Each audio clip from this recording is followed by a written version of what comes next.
because it's sort of unclear where his skills lie in defending takedowns. But Loic is a nonstop wrestler with powerful hands, sloppy striking at times, but he does have very good cardio, not the best takedown defense. And Abdul is just going to be the one applying the forward pressure the whole time. He's constantly working. He likes to close the distance, fire overhangs, but he is hittable at times. Not something Loic can throw bombs, but he's a sloppy striker, not the most technical. And like I said, his takedown defense is very solid because of his speed in my eyes. And I think if this stays on the feet here, Loic's probably going to get put out. And I just have to go with Abdul because the striking gap on the feet is so apparent. There is a skill gap on the ground as well. I don't think it's going to be as important of a factor as the striking with how fast Abdul is. So Abdul here probably by knockout. Also just a smash hit, obviously, on PS. Right on. Love it. Great call out. I love the analysis. Let's move on to closing in on the main card here with Eric Anders versus Jamie Pickett. Walk us through this one, guys. Tell me how it's going to go down. Anders is very, very athletic, doesn't really have a fighting base. He's more of just an athlete. He can wrestle and strike. He has decent speed, like sort of like a low-handed striking stance, which leaves him open sometimes, has gotten him into trouble before. But his general path to victory lies in his wrestling. But he can hurt you everywhere, always trying to put you out. And he, like I said, he has no base. He is rarely the more technical fighter in the fight, but he is always almost always the more athletic fighter. And Pickett, his opponent, is 1-4 in his last 5. One of those was a loss to Bo Nakal. And he is a solid striker, manages range well. He doesn't have punches, though, in my eyes. He has 3-4 striking differential, which is, he's kind of punch shy, obviously. And I think the widest gap between these two guys is in the athleticism and durability of Eric Anders. And I think he should probably be able to just out-athlete Jamie Pickett to a win here. And I know he's a large favorite. He's also a large favorite on Prediction Strike. So kind of not too much value in him, but I do think he's going to win confidently. W's are W's. Grant, any thoughts on this one, or you want to move on to the next fight? Nah, we could start off the next fight. The real main card. In the real main card, we got Matt Schnell versus Steve Erceg here. Take us away, D-Rant. Let us know. I personally have Erceg. He's yet to lose in the UFC. It's only been 2 fights. But it's a much longer winning streak in all competitions at around 10 fights. He is also a big favorite. We can see what the prices look like here. What was Schnell's price, Wells? Like $7. So, I mean, if you can get the value here and be kind of on the right side of the fight, according to everyone else that would be predicting this one, it feels like almost a must hit. Schnell's obviously fought the better fighters. He's fought Brandon Royval, who we saw fight last week, and Pantoja, who is currently the champ in that division. But he's obviously lost both those fights. He's coming off of a loss to Nicolau, and I don't know. It feels like a spot with the value where Erceg is just an absolute must to me. Right on. Yeah, I tend to agree. I think Erceg will probably move to 3 wins here in the UFC. Matt Schnell is crazy tough. He is a striker, but he also has some BJJ in his back pocket. He just doesn't shoot takedowns very often, less than 1 a fight. But when other people take him down, he does have that BJJ and is pretty strong in scrambles. He just doesn't have the cleanest shots when he's striking, and he only has 44% takedown defense, which is really going to come into play against a guy like Erceg, who shines in his grappling, shines in his wrestling. Erceg, as I said, doesn't have the best striking, but he does have decent kicks and jabs. And I think he's just going to be looking to shoot takedowns the whole fight. Schnell is tough. I think it could be a decision win, a decision win here. But I think Erceg will get it pretty easily. The value's clearly all on his side. He's 3-1 favorite in the books, but definitely buy Erceg stocks. Right on. No love for Schnell, but there's values not there's the main reason why. I would highlight the next opponent we have against Umar here, but they're currently not IPO'd on PS yet, so is what it is. Coming this week. Coming in tomorrow, but I don't have know a if feeling I don't know if it's really necessary either. Exactly. I don't. This one is this is as big of a favorite as you're ever gonna find in the UFC. Yeah. The number on any other site you'd find is a much bigger number than I think I've ever seen in any fight. Even the Bo Nickel, I think. some of the huge favorite fights we've seen in like the women's division and stuff. I mean, don't even come close to coming near these odds. So no matter what the IPO price is, I would probably stay away from this one because Umar is gonna have a bigger price, and I mean, by all accounts, will dominate this fight. So probably worth staying away from this one on PS at least. 100%. Now, moving on to our next fight. What? I have a different opinion on this fight. Oh, you do? Okay. I do. Here we go. It's the upset of the week, baby. What? Minus 1,600? Bekzat Almakhan over Umar Nurmagomedov. These odds are way too juiced on Bekzat's side. Umar, super good, obviously, insane chain wrestler coming off that win over 37-year-old Jaime Barcelos. And he has 9 takedowns with 15 minutes of control, 2 subs, and a KO in his 4 fights. So he's obviously insane.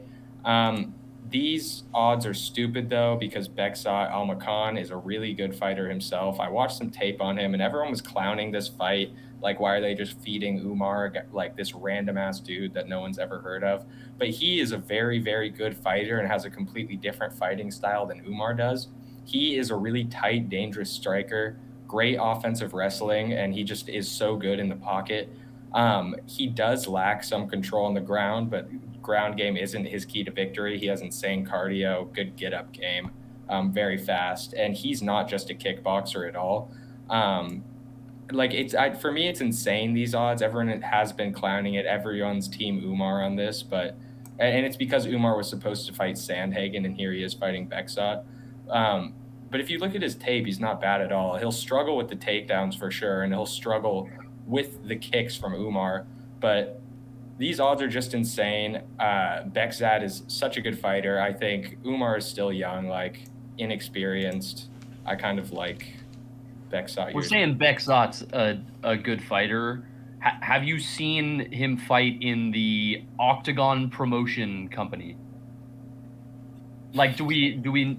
I will cut off my eyebrow if he loses this fight. Dude, he's gonna win this fight. Then make thousands of dollars. I'm going to.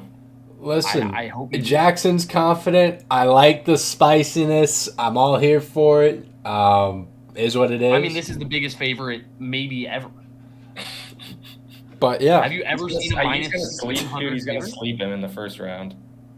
We'll see. Right. I mean, he's 17-1 for a reason. He's 17-1 for a reason. Anything can happen in the UFC. I'm always encouraged to see someone with interest on a dog here. But I am really curious to hear about your guys' thoughts on this next fight between Alex Perez against Mohamed Mokaev. And the reason I have interest in this particular fight is I remember Mokaev specifically just basically like destroying his knee. So like, what's going on? What's the deal? How would you guys kind of attack this fight? I don't see how Mokaev is, outside of being an absolute beast, like, I am a little bit kind of confused on the skill. Like, I don't know, I just felt like he just decimated his knee, and I'm just like, how is he going to be great? No, I could be wrong, maybe it's a casual take.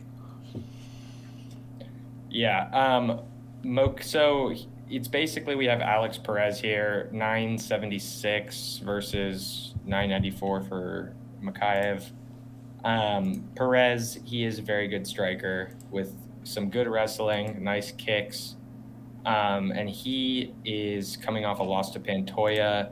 His last win was 4 years ago in the UFC, but like he is, I guess, a good fighter. He's old and doesn't fight anymore, but he is a good fighter. 77% takedown defense, 3 takedowns a fight. But the thing is, he's going up against Mohamed Mokaev, who is absolutely dominant in the wrestling department. He has great grappling. He has improved striking through his fights. He's coming off that submission win over Tim Elliott.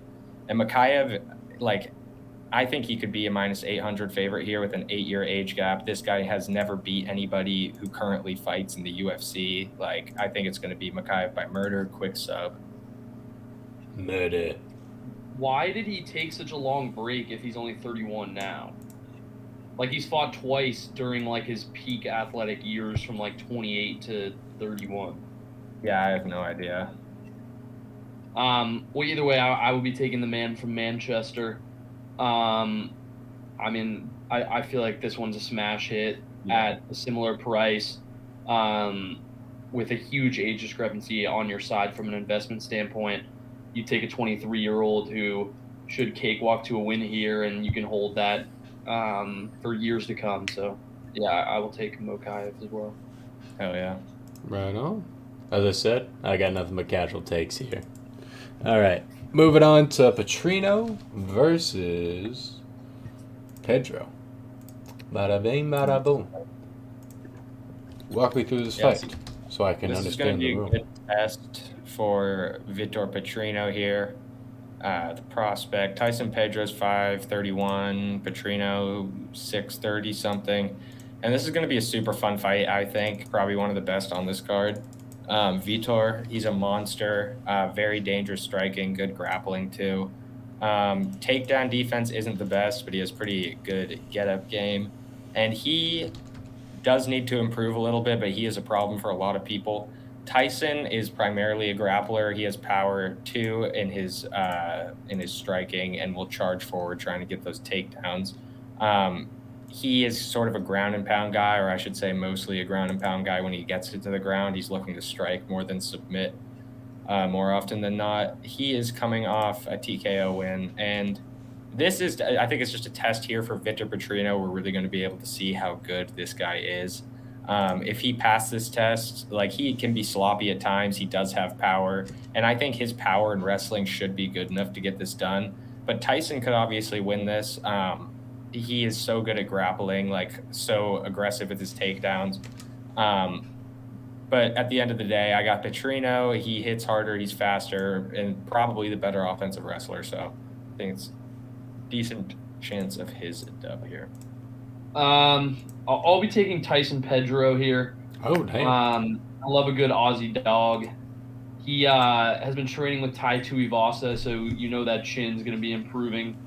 I also like the way that his career's kind of switched. He's seen a lot of submission losses and submission wins towards the beginning of his career, and now recently, partly from ground to pound, but also some wins with kicks, kind of shifting the way he's fought, which I'm sure is probably due to the area he's training in. He's training with mainly strikers. None of the dudes at that Sydney training camp are really high-level grapplers, so I think he's made some adjustments, and that'll probably make him a little more flexible in any fight scenario. So I'm going to take Tyson Pedro here. I just like the way he fights, and I think he has a puncher's chance in this one. Beautiful. Right on. And on to the final fight we have for this event here. We got Shamil Gaziev versus a name I'm not going to try to pronounce. Jairzinho Rozenstruik? Yeah. There you go. Walk me through it. Grant, take us away. I have a feeling you're probably going to lean with Gaziev here, despite everyone in chat telling you look like Jairzinho Rozenstruik. I know you guys probably get confused as brothers sometimes. It's weird, dude. Everyone has been telling me that all week. It's nuts. I will be with you on Gaziev, assuming that's where you end up on this one. New to the UFC, which is interesting for a guy who's 34, but he backs up that age with a lot of experience in a variety of different competitions. He's never lost in the UFC, obviously only been 2 fights, but a guy that hits hard and a guy that can also get it done by submission. I like his flexibility here. I think Jairzinho Rozenstruik has kind of been a punching bag for the latter half of 5 years now. He's lost, I think, 6 of his last 9 or something like that.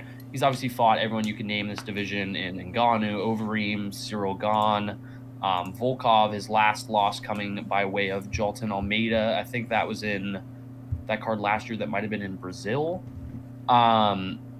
a fun fighter. Obviously, in this division, you see stuff happen. You see guys get gassed and fall into one punch, and Rozenstruik is definitely a guy that can end a fight with one punch. So I won't say he's totally out of it. Obviously, a narrow fight in terms of odds, but I think Gaziev is a little more technical and has a little more variety in the ways he could win this one, whether it's on the ground or while standing up. So I will take the guy with, in my opinion, more options in ways to win. Yeah. Jairzinho obviously has a puncher's chance, like he is Jairzinho. But Gaziev is so well-rounded for this division. Like, and we've been lucky enough to watch his last 2 fights, like, while we've been doing these podcasts, and he has just looked so good. He's coming off that absolute destruction over Martin Buday. And, you know, most of these Dagestani guys, they're known for their wrestling, but Gaziev, he's a very patient striker as well. He has super heavy hands and is also a very, very technical, good wrestler. When he wants to be, he can get taken down pretty easily. Luckily, hit pretty much his one flaw, and Jairzinho has 0% chance of exposing that. He's never taken anybody down in the UFC before, so I think it should be pretty safe here for Gaziev. I think we're pretty much getting blessed with the value on him, no matter where you're getting him on Prediction Strike, especially. But I think he's just a go, like, everywhere. Right on. Well, that's how the card looks. I hope everyone enjoyed and is going to benefit by Jackson and Grant's knowledge here. And fade me and the random takes I have on here because, well, they make money that way too. Anyways, we'll see you guys later. We're going to get prepped into NBA lock now. And then, yeah. Peace, y'all.